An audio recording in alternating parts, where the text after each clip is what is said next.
ഞങ്ങളും ക്രൂശിക്കപ്പെട്ട ക്രിസ്തുവിനെ പ്രസംഗിക്കുന്നു. ഉത്തമഗീതം എന്ന പുസ്തകത്തെ ആസ്പദമാക്കിയുള്ള ചില പ്രസംഗങ്ങളാണ് കഴിഞ്ഞ ചില അവസരങ്ങളിലായി നാം ചെയ്തുകൊണ്ടിരുന്നത്.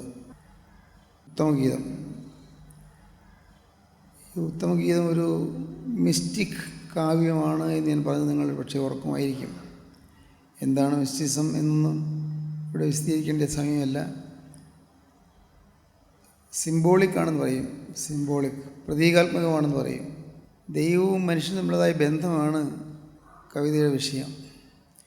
ദൈവവും മനുഷ്യനും തമ്മിലുള്ള ബന്ധം, ദൈവത്തെ പരമാത്മാവായിട്ടും മനുഷ്യനെ ജീവാത്മാവായിട്ടും കാണുന്നു. പരമാത്മാവും ജീവാത്മാവും തമ്മിലുള്ള ബന്ധം. ഉത്തമഗീതം ഞാൻ പറഞ്ഞല്ലോ, ഒരു മിസ്റ്റിക് കാവ്യമാണ്.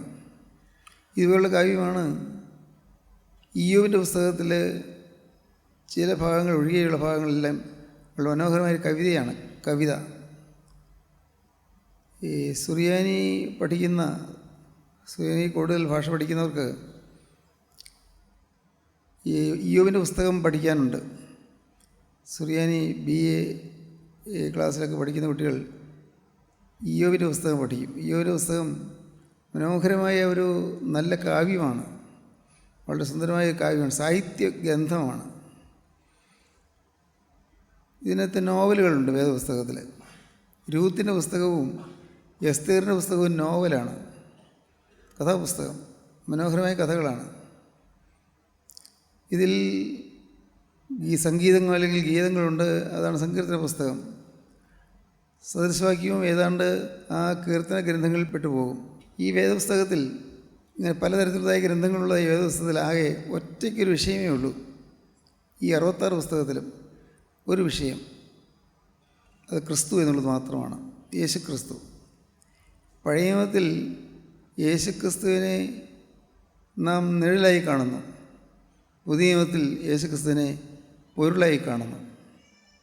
എന്ന് പറഞ്ഞാൽ സിംബോളിക്കായിട്ട് പഴയ നിയമത്തിൽ കാണുന്നു, സജീവമായി വസ്തുനിഷ്ഠമായി യേശുക്രിസ്തുവിനെ പുതിയ നിയമത്തിൽ കാണുന്നു. വളരെ മനോഹരമാണ് ഈ പുസ്തകം.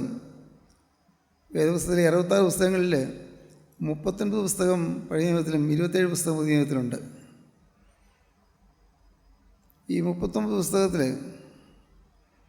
നാം വായിച്ചു വരുമ്പോൾ കാണാം, യെശയ്യാ പ്രവചനം അത് ക്രിസ്തുവിനെക്കുറിച്ച് മാത്രം പറയുന്ന ഒരു പ്രവചനമാണ്. യെശയ്യാ പ്രവചനം 53 അധ്യായം പ്രത്യേകിച്ചും ക്രിസ്തുവിനെക്കുറിച്ച് മാത്രം പറയുന്നു. അവൻ്റെ അടിപ്പണരാൽ നമുക്ക് സൗഖ്യം വന്നിരിക്കുന്നു, സാക്ഷാൽ നമ്മുടെ രോഗങ്ങളെ അവൻ വഹിച്ചു, നമ്മുടെ വേദനകളെ അവൻ ചുമന്നു, അവൻ നമ്മുടെ അതിക്രമങ്ങളിൽ നിന്ന് മുറിവേറ്റും നമ്മുടെ അകൃത്യങ്ങളിൽ നിന്ന് തകർന്നിരിക്കുന്നു, നമ്മുടെ സമാധാനത്തിനായുള്ള ശിക്ഷ അവൻ്റെ മേലായി, അവൻ്റെ അടിപ്പണരാൽ നമുക്ക് സൗഖ്യം വന്നിരിക്കുന്നു.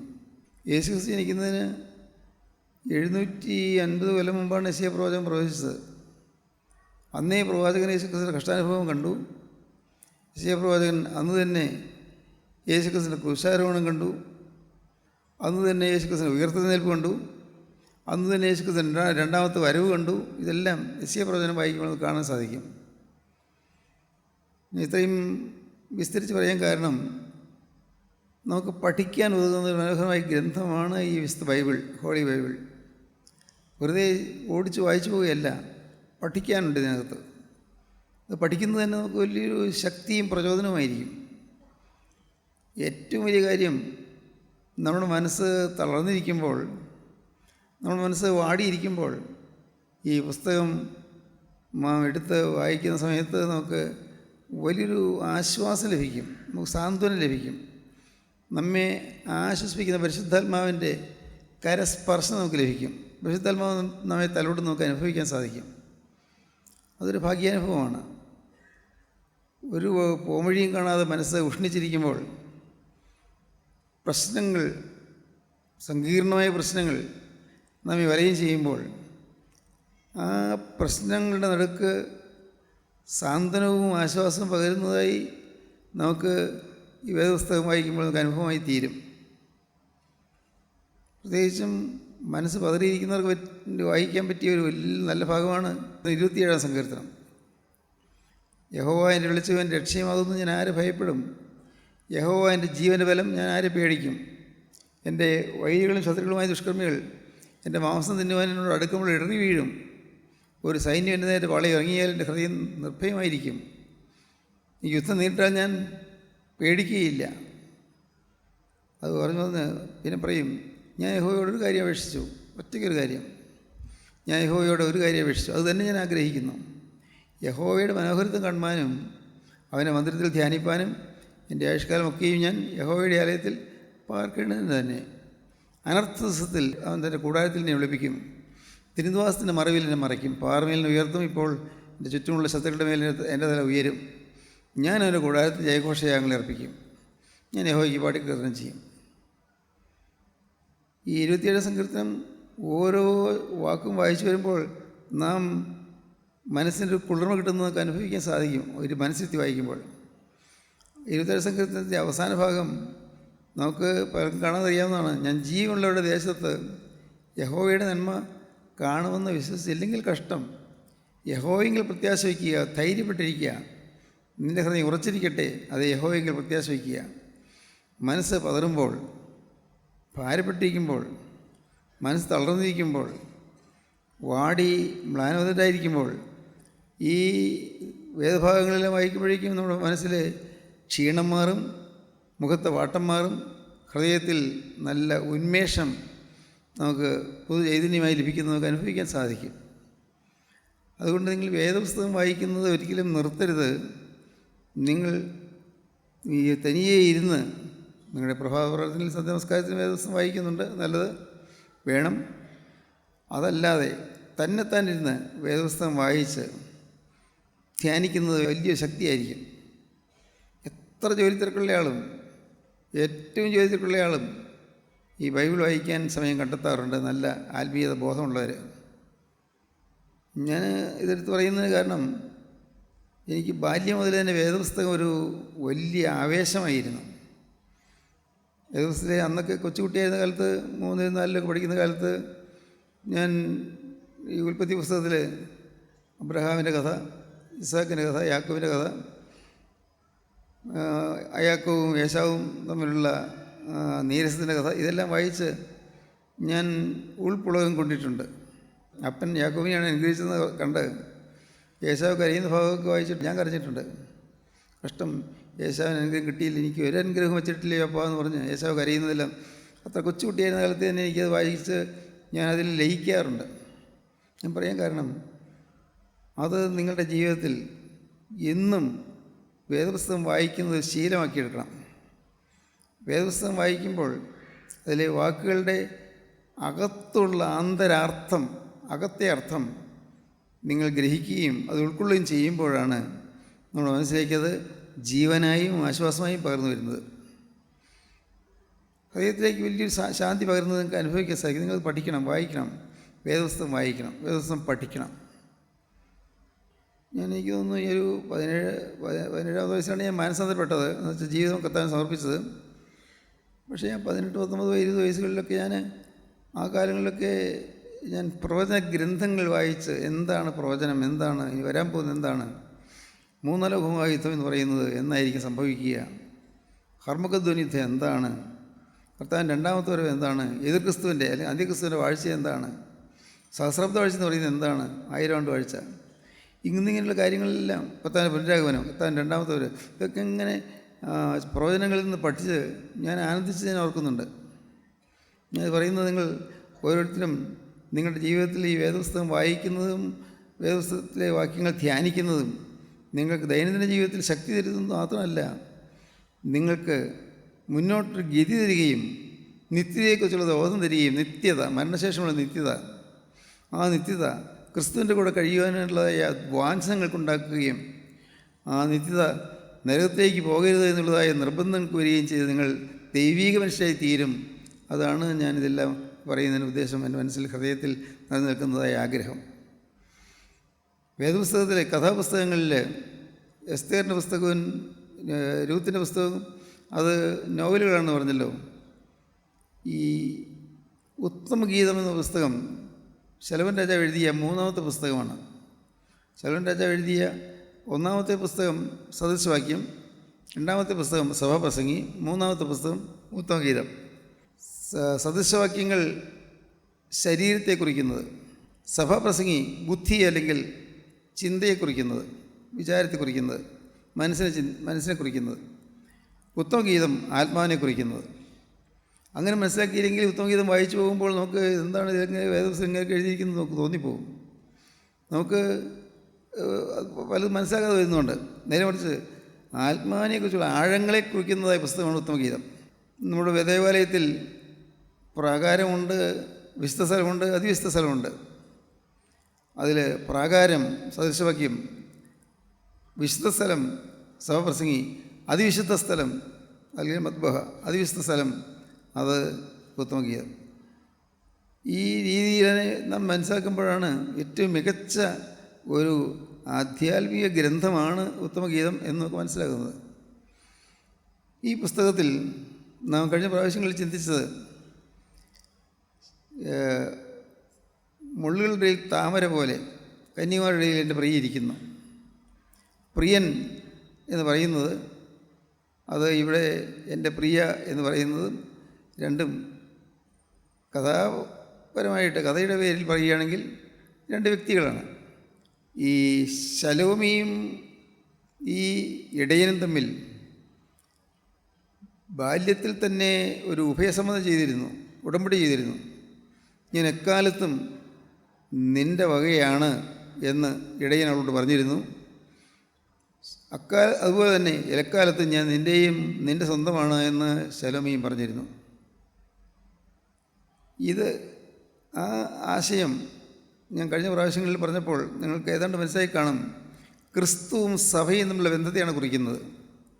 ക്രിസ്തു സഭയോട് പറയുന്നു, ഞാൻ നിൻ്റേത്, ഞാൻ നിൻ്റെ സ്വത്ത്, ഞാൻ നിൻ്റെ സ്വന്തം. സഭ ക്രിസ്തുവിനോട് പറയുന്നു, ഞാൻ നിൻ്റേത്, നീ എൻ്റെ സ്വത്ത്, ഞാൻ നിൻ്റെ സ്വത്ത്, നീ എൻ്റെ സ്വന്തം, ഞാൻ നിൻ്റെ സ്വന്തം. അങ്ങനെ പരസ്പരമുള്ള വ്യക്തമായൊരു ചിത്രം, വ്യക്തമായൊരു തീരുമാനം നാം അതിൽ കാണുകയാണ്. ഇത് പറഞ്ഞു വരുമ്പോൾ ഞാൻ പെട്ടെന്ന് പറഞ്ഞോട്ടെ, നമ്മുടെ ജീവിതത്തിൽ ക്രിസ്തുവിനോടുള്ളതായ സ്നേഹബന്ധമാണ് ക്രിസ്തീയ ജീവിതം. മറ്റേ കുറേ തത്വങ്ങൾ പഠിക്കുന്നതോ വേദപുസ്തകം പഠിക്കുന്നതോ കുറേ വേദവാക്യങ്ങൾ കാണാതെ പഠിക്കുന്നതോ കുറേ നേരം പ്രാർത്ഥിച്ചിരിക്കുന്നതോ ഇതൊന്നുമല്ല ക്രിസ്തീയ ജീവിതം. ക്രിസ്തീയ ജീവിതം ക്രിസ്തു എന്ന ഒരു സജീവ വ്യക്തിത്വത്തോടുള്ള സ്നേഹബന്ധമാണ്. സ്നേഹം, ക്രിസ്തുവിനുള്ളതായ സ്നേഹം. നമ്മൾ ആരെയാണ് സ്നേഹിക്കുന്നത്? നമുക്ക് ഏറ്റവും പ്രിയപ്പെട്ടവരെ നാം സ്നേഹിക്കും, നമ്മൾ മക്കളെ നാം സ്നേഹിക്കും, മക്കളുടെ മക്കളെ സ്നേഹിക്കും, ഭാര്യയെ സ്നേഹിക്കും, ഭർത്താവിനെ സ്നേഹിക്കും. അത് സ്നേഹമാണ്, കളങ്കമില്ലാത്ത സ്നേഹമാണ്. അങ്ങനെ അത് നമുക്ക് മനസ്സിലാകുന്ന ഭാഷയിൽ പറഞ്ഞാൽ, അങ്ങനെ ഭാര്യ ഭർത്താവിനെ സ്നേഹിക്കുന്നത് പോലെ, ഭർത്താവ് ഭാര്യയെ സ്നേഹിക്കുന്നത് പോലെ ക്രിസ്തു സഭയെ സ്നേഹിക്കുന്നു, സഭ ക്രിസ്തുവിനെ സ്നേഹിക്കുന്നു. നാം ഓരോരുത്തരും ക്രിസ്തുവിനെ സ്നേഹിക്കുന്ന സ്നേഹമാണ് അടിസ്ഥാനം. ആത്മീയ ജീവിതത്തിൻ്റെ അടിസ്ഥാനം സ്നേഹം തന്നെ. നമ്മുടെ ജീവിതത്തിൽ നാം ക്രിസ്തുവിനെ സ്നേഹിക്കുന്നവരായി തീരുമെങ്കിൽ നമുക്ക് വിശ്വാസികളായി തീരാം. ക്രിസ്തുവിനെ സ്നേഹിക്കുക. എങ്ങനെ സ്നേഹിക്കും? സ്നേഹിക്കാൻ കാരണം നമുക്ക് നന്ദിയുണ്ട്. അതുകൊണ്ട് നന്ദിയുണ്ട്. ക്രിസ്തു നമുക്ക് വേണ്ടി എന്ത് ചെയ്തു എന്ന് തിരിച്ചറിയുമ്പോൾ നമുക്ക് നന്ദി വരും. ഒരു കാരണവശാലും സ്വർഗത്തിൽ എത്തിച്ചേരാൻ സാധ്യമല്ലാത്ത എനിക്ക് സ്വർഗത്തിലേക്ക് പോകാനുള്ള വഴി കർത്താവ് തുറന്നു തന്നിരിക്കുന്നു എന്നുള്ളതാണ് ക്രിസ്തുവിനുള്ളതായ സ്നേഹത്തിൻ്റെ അടിസ്ഥാനം. ഒരു കാരണവശാലും പാപത്തിന് ശമ്പളമായി മരണം വാഴുന്ന ഞാൻ നിത്യ അന്ധകാരത്തിലേക്ക് പോകേണ്ടവനായിരുന്നിട്ടും ക്രിസ്തു എന്നെ അന്ധകാരത്തിലേക്ക് വിടാതെ, നിത്യമായ നരകത്തിയിലേക്ക് വിടാതെ, ക്രിസ്തു എന്നെ സ്നേഹോഷ്മളമായ സന്തോഷ സമന്വിതമായ സ്വർഗ സൗഭാഗ്യത്തിലേക്ക് എത്തിക്കുന്നു എന്നുള്ളതായ തിരിച്ചറിവാണ് ആ സ്നേഹത്തിൻ്റെ അടിസ്ഥാനം. ഓർക്കണം, നാം എന്തെല്ലാം പഠിച്ചാലും ക്രിസ്തുവിനുള്ളതായ സ്നേഹമില്ലെങ്കിൽ നമ്മുടെ ക്രിസ്തീയ ജീവിതം വ്യർത്ഥമാണ്. യേശുക്രിസ്തു എന്ന വ്യക്തിയുള്ളതായ സ്നേഹമാണ്, വ്യക്തിയോട് നേരിട്ടുള്ള സ്നേഹമാണ്. ആ സ്നേഹമില്ലാതെ പ്രാർത്ഥനകൾ നടത്താം, പ്രാർത്ഥിക്കാം. ആ സ്നേഹമില്ലാതെ വേദപുസ്തകം വായിക്കാം, ആ സ്നേഹമില്ലാതെ പ്രസംഗിക്കാം. ക്രിസ്തുവിനുള്ളതായ സ്നേഹം എനിക്ക് വരുന്നുണ്ടോ എങ്ങനെ അറിയാം? എൻ്റെ ഹൃദയത്തിൽ ക്രിസ്തുവിനുള്ള നന്ദി വരുന്നുണ്ടോ എന്ന്. ക്രിസ്തുവിനുള്ള നന്ദിയുണ്ട് എന്നെങ്ങനെ അറിയാം?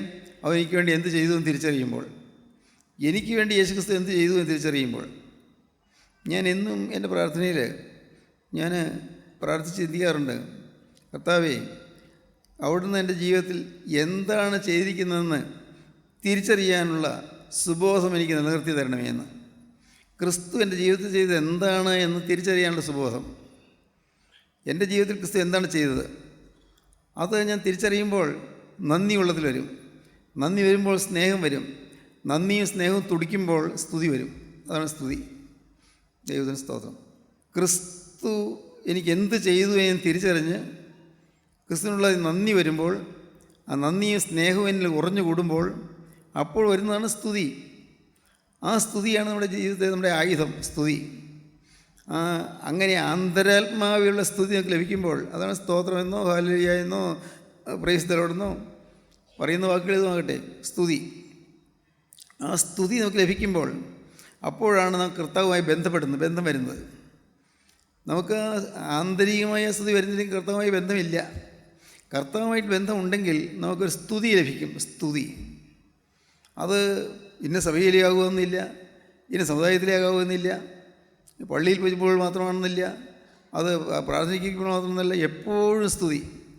അതുകൊണ്ടാണ് പിതാക്കന്മാർ പറഞ്ഞത്, സ്തുതിയും സ്തോത്രവും പ്രഭയും പുകഴ്ചയും മാഞ്ഞു പോകാത്ത നല്ല ഉന്നതിയും സദാ നേരവും എഴുതാതെ കരയേറ്റുവാൻ ഞങ്ങളെ യോഗ്യരാക്കി തീർക്കണമേ. നാം ചുണ്ട് ചലിപ്പിച്ച് ശബ്ദം അനക്കി നാം സ്തുതിക്കുന്നില്ലെങ്കിൽ പോലും നമ്മുടെ ഹൃദയം സ്തുതിച്ചുകൊണ്ടിരിക്കണം. നാം ഉറങ്ങിക്കിടക്കുമ്പോൾ പോലും നമ്മുടെ ആന്തരാത്മാവ് സ്തുതിച്ചുകൊണ്ടിരിക്കണം.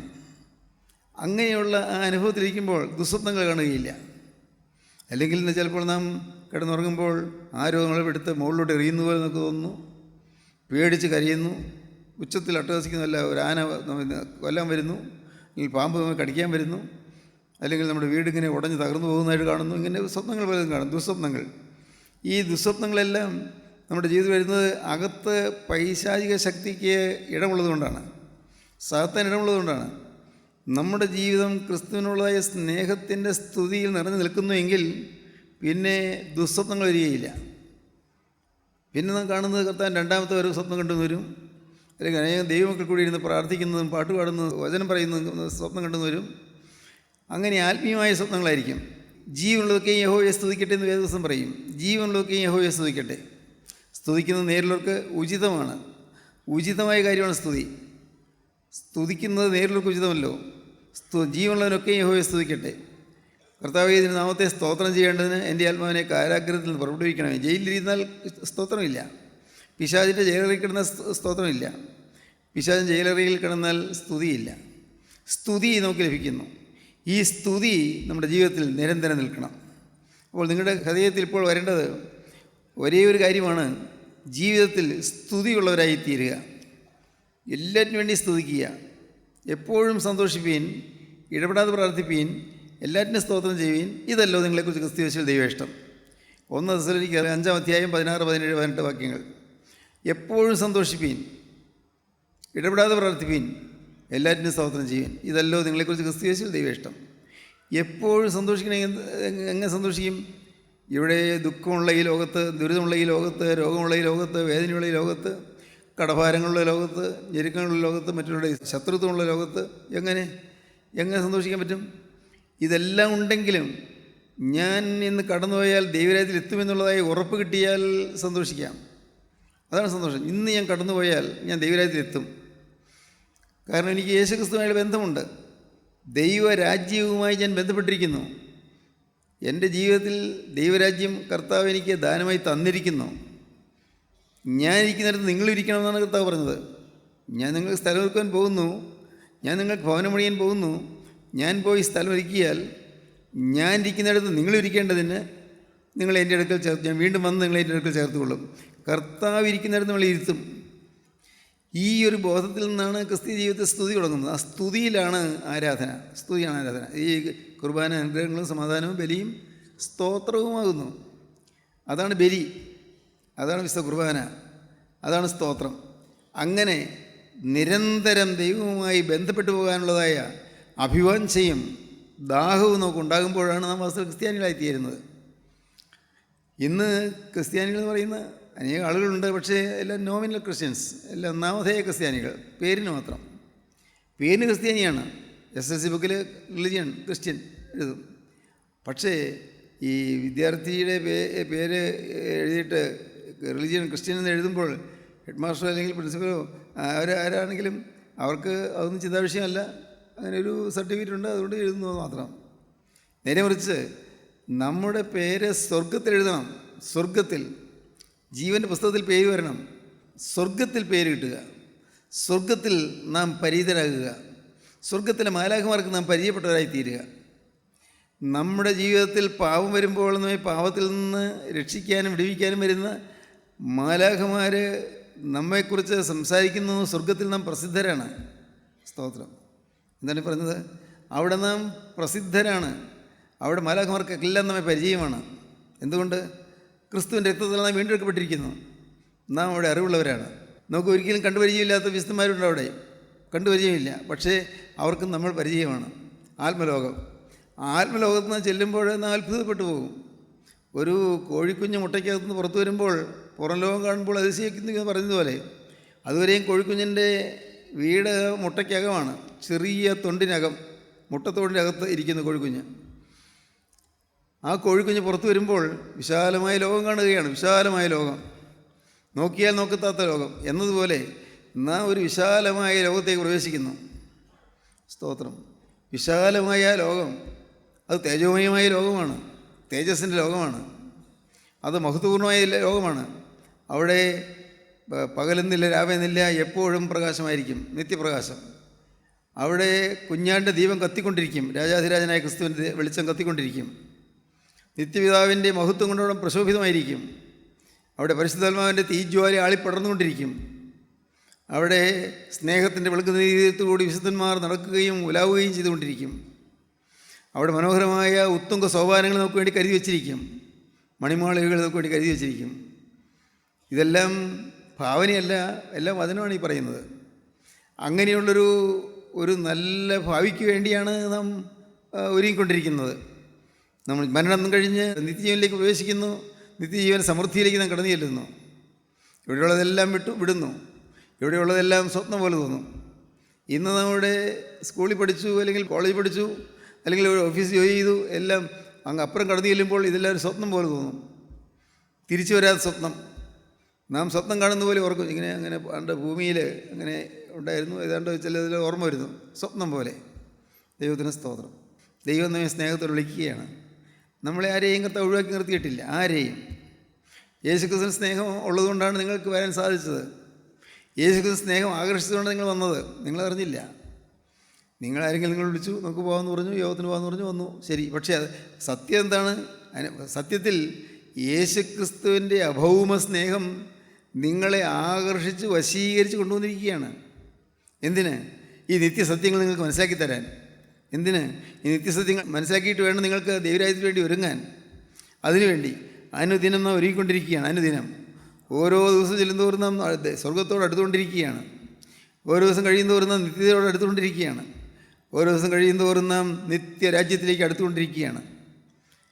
ഇന്ന് രാവിലെ എഴുന്നേറ്റതായി നാം ഇപ്പോൾ ഇനി ആ ദിവസം കഴിഞ്ഞ്, ഇന്നലെ പോയ ദിവസം ഇന്ന് ഇനി ഇല്ല, തീർന്നു, കഴിഞ്ഞതെല്ലാം കഴിഞ്ഞു. ഇനിതാ അടുത്ത മണിക്കൂർ അങ്ങനെ നാം നിത്യയോട് ഓരോ ചുവട് അടുത്തുകൊണ്ടിരിക്കുന്നു. നമ്മുടെ മരണത്തോട് ഓരോ ചുവട് അടുത്തുകൊണ്ടിരിക്കുന്നു. നമ്മുടെ കർത്താവിൻ്റെ രണ്ടാമത്തെ വരവിനോട് ഓരോ ചുവട് അടുത്തുകൊണ്ടിരിക്കുന്നു. ഇതെല്ലാം പരമാർത്ഥമാണ്. അത് നിങ്ങൾക്കറിയാം. നാം ഈ ഭൂമിയിൽ ജീവിക്കുന്ന കാലം ക്ഷണികമായൊരു കാലം. ഈ കാലം ഉള്ള കാലം നാം കർത്താവിന് വേണ്ടി നമ്മുടെ ജീവിതം സമർപ്പിച്ച് നിത്യജീവൻ്റെ ഉറപ്പ് സമ്പാദിച്ചില്ലെങ്കിൽ നിർഭാഗ്യശാലികളായിരിക്കും. നിർഭാഗ്യം. കർത്താവിന് വേണ്ടി ജീവിതം വിട്ടുകൊടുത്ത് ഈ ഭൂമിയിൽ ജീവിക്കുന്ന കാലം ക്രിസ്തുവിനെ പ്രസാദിപ്പിക്കുന്നതിനായി തീർന്നില്ലെങ്കിൽ തീരാ നഷ്ടം. പിന്നെ തിരുത്താനൊക്കെയില്ല. പിന്നെ ബാക്കിയൊന്നും മെനഞ്ഞെടുക്കാനൊക്കെയില്ല. നന്നായിട്ട് ഒന്നുകൂടി ജീവിക്കാൻ വേറൊരു ആയുസില്ല. ഈ ഒരു ആയുസേ ഉള്ളൂ, ഒറ്റയ്ക്കൊരായുസ്. ഞാൻ പറയാറുള്ളൊരു വാക്യമുണ്ടല്ലോ, നിങ്ങൾക്കറിയാമോ? Just one life. C T Studd പറഞ്ഞതാണ്, just one life, it will soon be past. എത്ര വേഗം തീർന്നു പോകും. Just one life, it will soon be past. That it is done for Christ alone will last. ക്രിസ്തുവിന് വേണ്ടി ചെയ്യുന്നത് മാത്രം നിലനിൽക്കും. ക്രിസ്തുവിന് വേണ്ടി നിങ്ങൾ ചെയ്യുന്നത് അത് മാത്രമേ നിലനിൽക്കുകയുള്ളൂ. നമ്മുടെ കപ്പ നട്ടു, അല്ലെങ്കിൽ പാടത്ത് കൃഷി ചെയ്തു, നമ്മൾ വീട് പണിതു, അല്ലെങ്കിൽ ജോലി ചെയ്തു, നമുക്ക് ഒരു കാര്യങ്ങൾ ചെയ്തു, ബിസിനസ് ചെയ്തു, പല കാര്യങ്ങൾ ചെയ്തു, എല്ലാം ചൗക്കുഴി തീരും. ക്രിസ്തുവിന് വേണ്ടി എന്തെങ്കിലും ചെയ്തെങ്കിൽ അത് മാത്രം നിലനിൽക്കും. അതുകൊണ്ട് നാം ഈ കാര്യങ്ങൾ ഗ്രഹിച്ച് നാം ക്രിസ്തുവിനുള്ളവരായി തീരുക, ക്രിസ്തുവിനായി ജീവിതം വേർതിരിക്കുക. സ്തോത്രം. പ്രാർത്ഥിക്കുകയോ പ്രിയപ്പെട്ടവരെ, യേശുവിൻ്റെ കാര്യങ്ങളിലേക്ക് നിങ്ങൾ കൊടുക്കൂ. യേശു ഇതാ നിങ്ങളുടെ തൊട്ടടുത്ത് വന്നിട്ടുണ്ട്. അവൻ ദൂരെ നിൽക്കുകയല്ല, അവൻ അടുത്ത് വന്നിരിക്കുകയാണ്. അപ്പോൾ നിങ്ങൾ സമീപത്തിൽ നിന്നുകൊണ്ട് നിങ്ങളോട് കെഞ്ചി പറയുകയാണ്, എൻ്റെ മോളെ നിൻ്റെ ഹൃദയം എനിക്ക് തരിക, എൻ്റെ മോനെ നിൻ്റെ ഹൃദയം എനിക്ക് തരിക. ഞാൻ നിനക്ക് വേണ്ടി ചോദിച്ച രക്തത്തിൻ്റെ വില നീ അറിയുന്നുണ്ടോ? എൻ്റെ രക്തം ചിന്തിയത് നിൻ്റെ പാപത്തിന് മോചനത്തിനാണ് നീ അറിയുന്നുണ്ടോ? എൻ്റെ കുറ്റമില്ലാത്ത രക്തം ചിന്തിയത് നിൻ്റെ കുറ്റങ്ങൾ മോചിക്കാനാണ് നിനക്കറിയാമോ? ഹല്ലേലൂയ. കർത്താവ് പറയുന്നു, നിൻ്റെ പാപങ്ങളെല്ലാം എൻ്റെ രക്തത്തിൽ മുഴുവൻ കഴുകിത്തരാമെന്ന് കർത്താവ് പറയുന്നു. എൻ്റെ രക്തം കഴുകുന്ന രക്തമാണ്, എൻ്റെ രക്തം ശുദ്ധീകരിക്കുന്ന രക്തമാണ്, എൻ്റെ രക്തം വീണ്ടെടുക്കുന്ന രക്തമാണ്, എൻ്റെ രക്തം ആത്മനിറവ് തരുന്ന രക്തമാണ്. ഹല്ലേലൂയ. യേശുവിൻ്റെ രക്തത്തിൽ മക്കളെ നിങ്ങൾ ആശ്രയിക്കുക, യേശുവിനെ വിളിക്കുക. കർത്താവേ, എന്നെ വിട്ട് കടന്നു പോകല്ലേ, എന്നെ വിട്ട് മാറി കടന്നു പോകല്ലേ, എന്നോട് മനസ്സലിയണമേ. ജീവനുള്ള ദൈവമേ, കരുണയുള്ള കർത്താവേ, അവിടുത്തെ തിരുസാന്നിധ്യം ഞങ്ങൾക്ക് ദാനമായി തന്നതിനാൽ ഞങ്ങൾ നിന്നെ സ്തുതിക്കുന്നു, ഞങ്ങൾ നിന്നെ സ്തോത്രം ചെയ്യുന്നു. പരിശുദ്ധാത്മാവേ, തീയായി അവിടെ ഞങ്ങളുടെ മധ്യത്തിലുള്ളതിനായി ഞങ്ങൾ നിന്നെ സ്തുതിക്കുന്നു. ജീവിപ്പിക്കുന്ന ആത്മാവേ, മരിച്ചവർ ജീവിപ്പിക്കുന്ന സ്നേഹം ഞങ്ങളുടെ മധ്യത്തിൽ കത്തി ജ്വലിച്ചുകൊണ്ടിരിക്കുന്നതിനായി നന്ദിയോടെ സ്തോത്രം. എൻ്റെ കർത്താവേ, പുതിയ സമർപ്പണത്തിലേക്ക് ഓരോരുത്തരെയും കൊണ്ടുവരുന്നതിനായി സ്തോത്രം. എല്ലാവരെയും വാഴ്ത്തണമേ, അനുഗ്രഹിക്കണമേ, വിശുദ്ധീകരിക്കണമേ. എൻ്റെ പ്രിയൻ രണ്ടാമത്തെ വരയിൽ പറന്നു വരുന്ന വിശുദ്ധന്മാരുടെ നിലയിൽപ്പാൻ എല്ലാവരെയും യോഗ്യരാക്കി തീർക്കണമേ. കർത്താവേ, അടിയങ്ങളെ വിശുദ്ധീകരിച്ച് അനുഗ്രഹിക്കണമേ. യേശുവിൻ നാമത്തിൽ യാചിക്കുന്നത് കേൾക്കണം പിതാവേ. ആമീൻ. ഹല്ലേലൂയ. ഹല്ലേലൂയ. സ്തോത്രം.